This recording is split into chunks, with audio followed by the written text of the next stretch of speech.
Hello, everybody. Welcome to Talk About House. I'm Todd. I'm Oana. Okay, we are going to talk more about this NAR settlement. Yes. And we are going to talk about what this might look like a year or two from now, because we're going to go through the specific changes. We've had now probably a week almost to digest and converse with other agents and listen to what our Realtor Association has said, NAR and everything, and sort of digest this and figure out. So that's what Juan and I are going to talk about today. So how about this? I'll just go through the article. There was this article that came out on Housing Wire that we read, and then we'll just talk about the specifics, because if you're a buyer, it is going to change substantially for you. And if you're a seller, these are big changes for you. Yeah. Okay. All right. This was the headline of the article. NAR settles commission lawsuit for $418 million. The settlement bans NAR from establishing any sort of rules regarding agent commissions. Okay, let's start with the first line there. $418 million. There's $100 billion a year in commissions that are paid to real estate agents every year. $100 billion. So it's about 0.4%. And remember, this is a one-time thing. They only pay it. They've got 4 years to pay it. And well, this is very painful for NAR. So we do have to establish that. This is very painful for NAR. NAR has about $700 million on hand, and they have expenses. So they will be struggling to make these payments. NAR president has said that they will not raise our dues this year. Haha. That's not to say about next year or the following. So, obviously they're going to raise dues. And I think NAR is actually facing an existential threat because a lot of people have lost faith in them. They did not do what they said they would do, which is take care of us. And on top of that, they are expensive. They no longer provide the value that they once did. So those are all things that are really making a lot of real estate brokerages and real estate agents question their membership with NAR. And if they opt out of the membership with NAR, that means that NAR does not get dues from them, and they're going to have even more difficulty meeting their financial obligation to pay the settlement and continue to exist. one of the things that could be interesting is people leave. If they try to assess people, they'll just leave NAR. There's no requirement right now. Well, part of this agreement is you don't have to be a member of NAR to use the MLS. Correct. Agents could just say, we're a real estate company, but we're not members of NAR. So when they get that amount, I don't know how much an agent would be billed, but they say, hey, you're going to pay this amount toward the settlement, and you just go, forget it, I'm quitting. I'm going to just go be a non-realtor company. Right. So the thing to remember is one of the major selling points for agents to be members of NAR was commission arbitration, right? So if two agents had a dispute over commission, then they could go before their board of realtors, and because they're all members of NAR, they would follow the code of ethics, and they would go through the arbitration rules, and they would get some sort of resolution about that. If they're no longer members of NAR, then does the code of ethics apply to them? Does arbitration apply to them? It doesn't. I don't see that. So again, that value proposition that NAR had is gone. Yeah, let's go over this second part of the headline. The settlement bans NAR from establishing any sort of rules regarding agent commissions. Okay, here's an example. It used to be that an agent had no obligation to work with any other agent on a deal. NAR decided, you know what, not only should you be required to work with every other buyer agent out there, whether you like them or not, or their brokerage or not, but there should be whatever compensation. It doesn't, people have said, oh, it's 6%, that's the standard. That's BS. Everyone in real estate knows there's no standard 6%. And 6% is what a lot of people charge. There are people charge less. But what they said was, whatever you're offering a buyer agent, you have to publish that, so that if we have a dispute later on, like here's a good example. You're selling a house, and a week before closing, the seller goes, you know what? I just don't have enough money really to pay all you agents, so I just want to cut your commissions in half. And the listing agent goes, fine, just cut them in half. And then you, as the buyer agent, all of a sudden find out you're getting less money. You have a mechanism through NAR, through the Realtor Association, go back after the listing broker for the commission. Or the listing broker steals your client. They show up, at the house, oh, I'm working with this agent, and then you end up representing them and taking the commission, and they prove a case that they were actually the agent that earned the commission. There's a way to provide that. Well, that's all gone. Mm-hmm. So basically, we're back to how we were probably probably during the 60s or 70s and beyond that.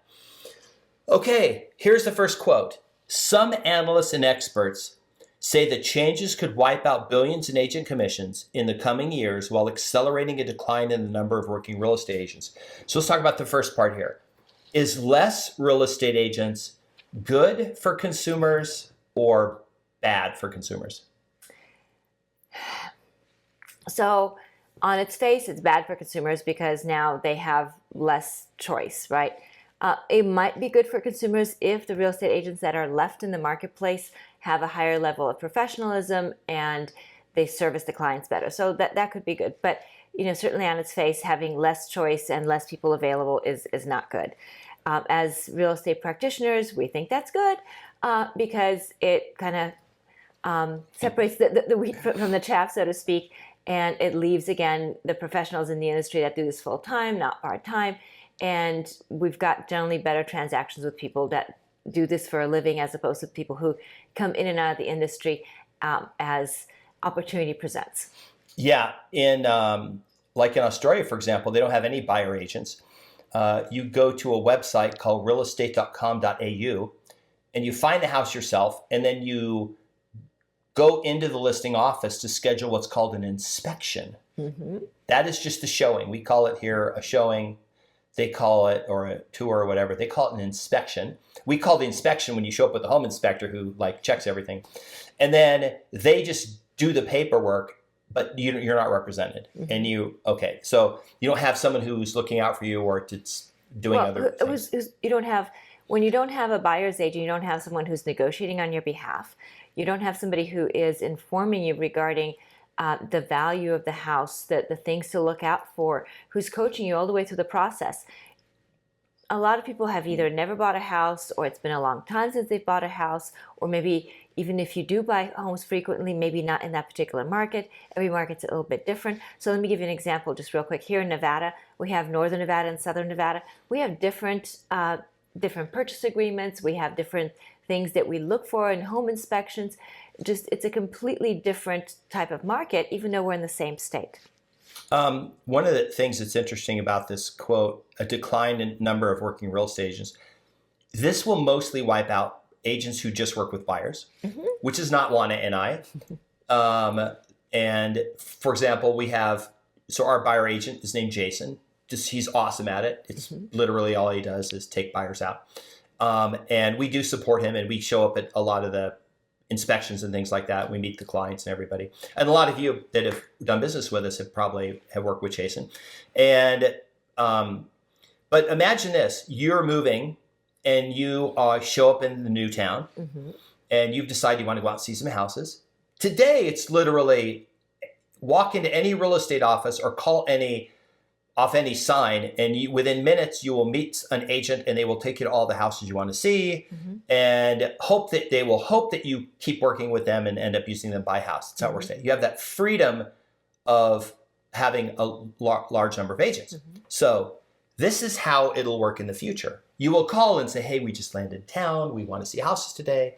Hey, that's great, but we are all booked today. Oh, what about tomorrow? Oh, tomorrow.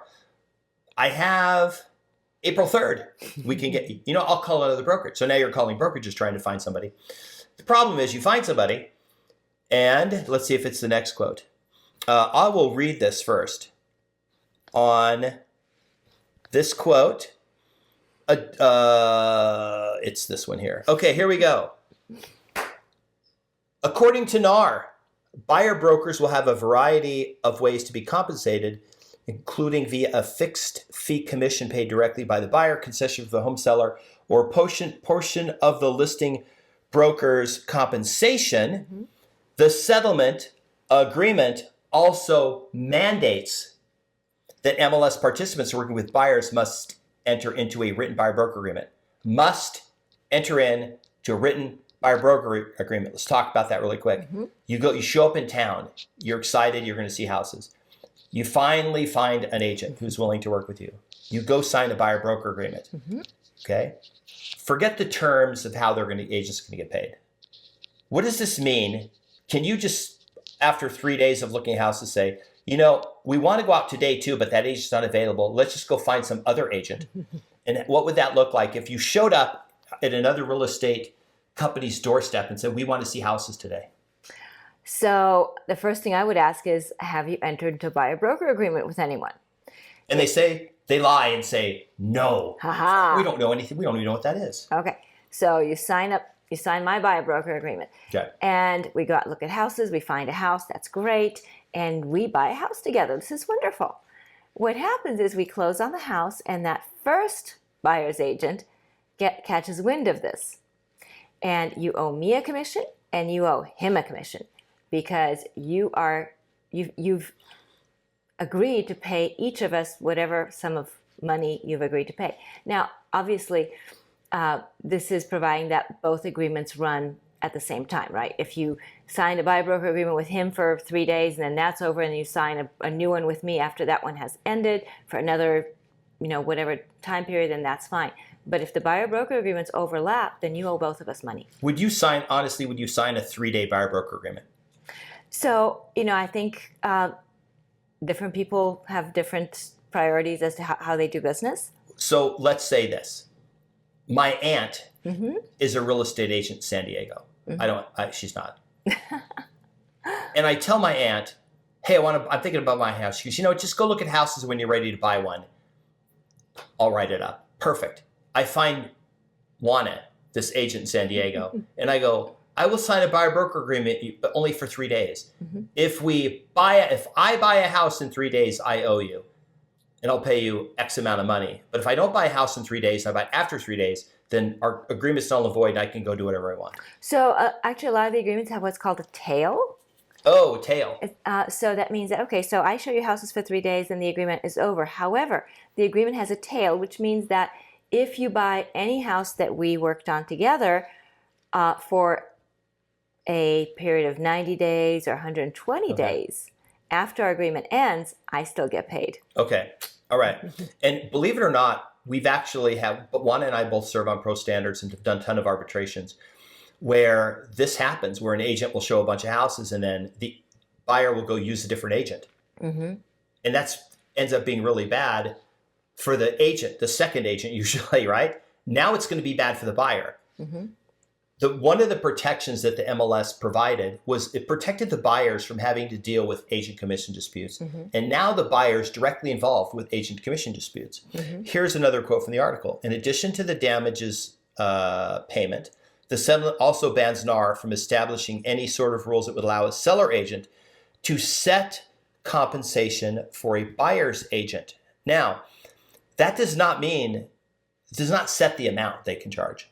They can charge any amount they want, right? They just cannot publish in an MLS. Right. So the whole thing is a little bit on the crazy side, right? Because now the listing agent can go ahead and put the compensation on their own website. They can put it in flyers, in advertisements, in all kinds of ways. They just can't put it on the MLS. The thing that I think bothers me the most is because it's no longer on the MLS and it's no longer governed as far as having a consequence for not paying the commission, then agents can kind of play loosey-goosey with this. So let me give you an example. Okay. Let's say that I have a listing, and my listing is a 6% listing, and my client, my seller, has said, hey, you can compensate the buyer's agent whatever you'd like. I like that. So I have Joe call me. Joe says, hey, how much are you compensating agents? And Joe is really nice. So I tell Joe, you know what, I'm going to compensate you 2%. Let's say Sally calls me. Sally, I've done deals with her. She is a pain in the tush. You know what, Sally, I'm compensating 0.5%. Because I have all this luxury now of choosing how much I compensate people. Before, I didn't have that. When I put that I was compensating 3% in the MLS, it didn't matter who the buyer's agent was, I had to compensate 3%. But now I have all this choice. So it creates an unfair marketplace for agents and for their clients. Because when I tell Sally that I'm only compensating her 0.5%, then she's likely to not even show the house. And I tell Joe that I'm compensating him 2%, he's likely to show the house. So those two buyers have unequal access to this listing. I'm going to read this quote again, and I'm going to highlight the end of it. According to the NAR, which is a grammatical mistake, it's not the NAR. It's like calling it the CNN or the Facebook. According to NAR, buyer brokers still have a variety of ways to be compensated, including fixed fee paid directly by the buyer, concessions from the home seller. So we still have the seller paying the buyer agent. Right. Or a portion of the listing broker compensation. So the seller pays the listing broker who pays the buyer, which is exactly what happens now. Literally, they've agreed to do the exact same thing. The only thing this does is the co-op in the MLS can't be published. That doesn't mean an agent can't call and say, hey, I've got a client where I've got a buyer broker agreement, we want to see your house. Are you compensating agents? Are you personally compensating agents? You just can't publish it, because what they don't want agents to do is steer clients to homes that have a higher offering more money. But there's no limitation on agents calling and saying, are you compensating? And some agents may say, hey, no, I'm not compensating. And you don't know why. Maybe they didn't, maybe their listing price doesn't include buyer agent commission. Then what you would have to do is write an offer and say, I need $12,000 in closing costs for my buyer. And then you use that money on the to pay the. So this, all three of these scenarios, a fixed fee so a fixed fee commission paid by the buyer could do that. I doubt that, honestly, that will happen very much. I think it'll mostly be concessions from the home seller, or a portion of listing broker compensation, which is the same model we have now, because I think sellers want to sell their house, and I don't think they want to run into the situation where agents won't work with, because remember, agents aren't going to work with the buyer unless they sign a buyer broker agreement. And in order to sign the buyer broker agreement, they're going to have to agree to pay them. I think this muddies up the water a little bit. Well, just one other thing to kind of consider. If you are a seller and you are not compensating the buyer's agent, that buyer is going to say, here's the deal. Particularly if you're dealing with a savvy buyer who understands, and maybe is an investor, who understands how the game works. He's going to say, okay, look, your house is priced at $500,000, and I owe my agent, on this price house, $25,000. Let's just make up that number because it's easy for me to remember. Here's the thing. I want you to sell me the house for $525,000 and then pay my agent. Now, the reason I want that is because that changes the basis of my investment, so that when I go to sell it later, I bought it for $525,000, not for $500,000. So that For tax purposes or whatever. Purposes, yes. Here's a quote. I don't know if I read this or not, but this is the kind of important one. Additionally, all fields displaying broker compensation on MLSs must be eliminated. And there is a blanket ban on the requirement that agents subscribe to MLSs in the first place in order to offer or accept compensation for their work. So what this means is, Oana, where does Zillow get all of their listings? From us, from our MLSs. Okay. We don't have a choice. We have to send our stuff to Zillow. Because our association has determined that that's what they want to do. That wasn't our choice. So all the MLSs, most real estate agents do not like Zillow. And most real estate agents, because now we don't have to put them on the MLS. And the clients will say, well, what are you going to do? Oh, well, the agents all have a new site we're using called realestateagent, listing.com. We don't have an MLS. It's not controlled by NAR. And on there, we do what we used to do. We put everything on the property, all the information, so other real estate agents can find it. And we use it internally just for us. And then we also have compensation. We don't publish it. It's not published on the internet. That's the website we go to. We have to sign in and use it. And we don't send it to Zillow. But all real estate agents will see your house, but nobody else will see your house. Like that, literally, we are not allowed to do that now. NAR has made it so we have to have everything public. Everything goes to Zillow. There's all these things in place to protect buyers. And what they've done is they've said, you don't have to do any of this stuff anymore because we're afraid of publishing commissions. But that doesn't mean you can't write it on your website or put it in showing time when they call for the showing and say, oh, by the way, we're offering a commission. The only restriction is it can't be in the MLS, which is what the Association of Realtors. Now, here's a question for you, Oana. How does this impact everybody, including buyers and sellers, if there are now multiple websites, not just because Zillow will eventually go away. No real estate agent would ever want to put their information on Zillow, because all Zillow does is take the information and try to get people and then sell back their information. Zillow would have to pay us to send our stuff to them. That would be nice. They're not going to do it. So because Zillow can't now force anybody to put stuff on their site, what's going to happen when there's all these different sites where people have to go and probably don't even see all the houses? That's the point. The market will become very inefficient. The market right now is efficient. The market will become really inefficient, and it's going to hurt buyers and sellers. So it's going to hurt buyers because they can't possibly know all the different places to go look for homes. So that's going to hurt them. It's going to hurt sellers because buyers don't know all the different places to go find their homes. So that means that you don't have, as a seller, you don't have as much exposure for your house, and as a buyer, you don't have as many choices of homes to buy. And particularly now in an environment where we have very few homes that are on the market anyway, the last thing we need is more fragmentation and to make it more difficult for buyers to find homes. But this is where we find ourselves. There's basically three scenarios if you're selling your house. Now, what's interesting is we've always had these three scenarios. Okay. Scenario number one, you can, and I'm just going to use numbers, so I don't want to get people upset or whatever. I'm going to use 5%. I will take a listing for 5%, and I will tell the seller, I will offer 2.5% to whoever the buyer agent is to cover their buyer's cost of their buyer broker agreement. Or I'll charge you 2.5%, and then we can offer 2.5% in closing costs to the buyer. Or I'll charge you 2.5%, and then we won't offer anything, and we'll just see what happens when they send the offer over. And maybe we'll negotiate it at that time. But there's also a chance the buyer, if they call me and I say, I'm not sharing any commission with you and that we're not offering any closing costs, they may say, forget it, we'll go somewhere else. We may not show the house. And that's reality. That's not collusion. That's just, I can't make them do the work, right? If they're not going to get paid.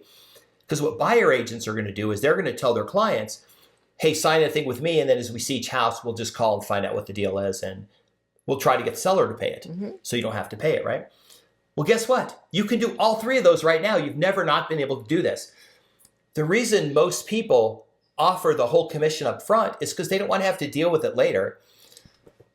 Right. They don't want to have to deal with negotiating for the buyer agent, and it used to be unethical for the buyer agent to negotiate his commission as part of the offer. Now we're making it, they have to do it. We're literally making the buyer agent's commission part of the deal, which it shouldn't be in there. The whole thing is kind of a mess. Well, I don't think it's good for consumers. Well, and it gets messier still. Okay. Because now how do appraisers deal with this? Because now it's like, well, okay, so we're going to raise the price of the house so we can pay the buyer's agent, and you still need closing costs for your loan, so you still need more money back. So how are appraisers going to then value the house? Because remember, a lot of homes are purchased with loans. So that's going to be another thing that is going to have to get sorted out. Lenders will have to figure out how to deal with loan programs. Those will have to change. So this is a lot of change for everybody in the industry. Probably the only people in the industry that are just kind of sitting back and being very quiet because they have not been involved in this are escrow companies, title companies, and home inspectors. They're next. But so somebody will come for them too. Okay. So let's say that because one of the arguments was, home prices are so expensive, we're going to make it easier for buyers, right? How does this make it easier for buyers if they're now having to pay the commission? They have to sign a buyer broker agreement, and then you say, well, but the sellers will discount the house. Okay, let's say the buyer's agents only make half as much as they make now. And let's say they're making 2.5%, they make 1.25% less. Home prices are up 40% in the last 4 years. Are you saying to me that you couldn't afford to buy a house 4 years ago if they were too expensive? But it's affordable now that home prices are 40% higher because you're getting the agents somehow at a 1.25% or whatever less. And if what happens, if this comes to happen where it ends up being we have less agents, now the problem you end up with is you just have less people to work with, so you have less choice. Hopefully more professionalism. Hopefully more professionalism. That's what I'm hoping for. Yeah, I don't know. The whole thing to me, I mean, they've really screwed up the marketplace, I think. My personal belief is nothing will change. This is why. Anecdotally, I have talked to two sort of groups of people. One is still offering X percent, just pay the agent, I want to get the house sold. That's overwhelmingly.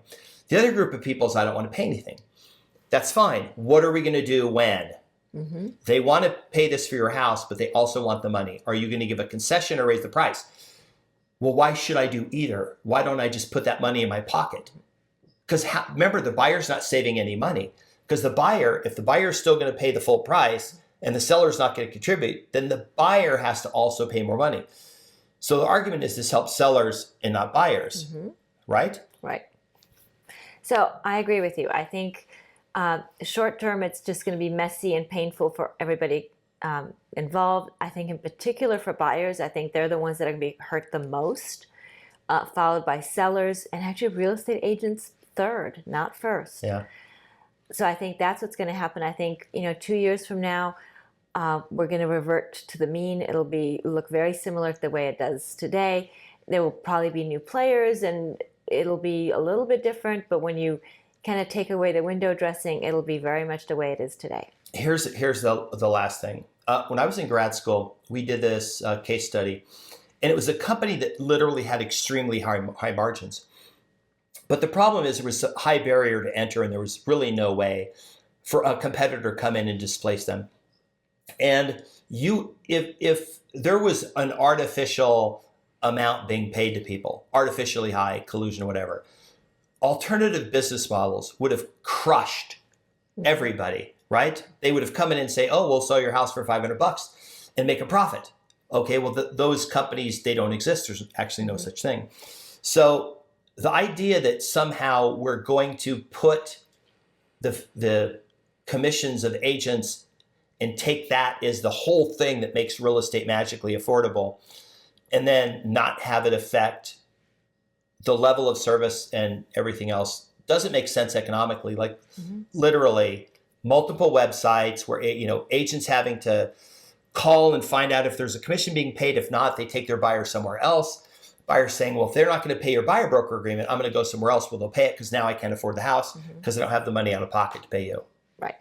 So short term, hot mess. Long term, not a whole lot different than what we had before the agreement. That's our prediction. If you are a consumer, please leave us comments and tell us that you're a consumer and what you think of all of this. If you are an agent, please leave us comments, tell us that you're an agent, and tell us what you think about all this. It'll be fun to see what everybody's crystal ball says regarding the way things will look like in a couple of years once the dust settles. And we appreciate your comments. We appreciate you watching. Please remember to like the video, subscribe, hit the notification bell, share the video, and we'll see you on the next video. Bye. Bye.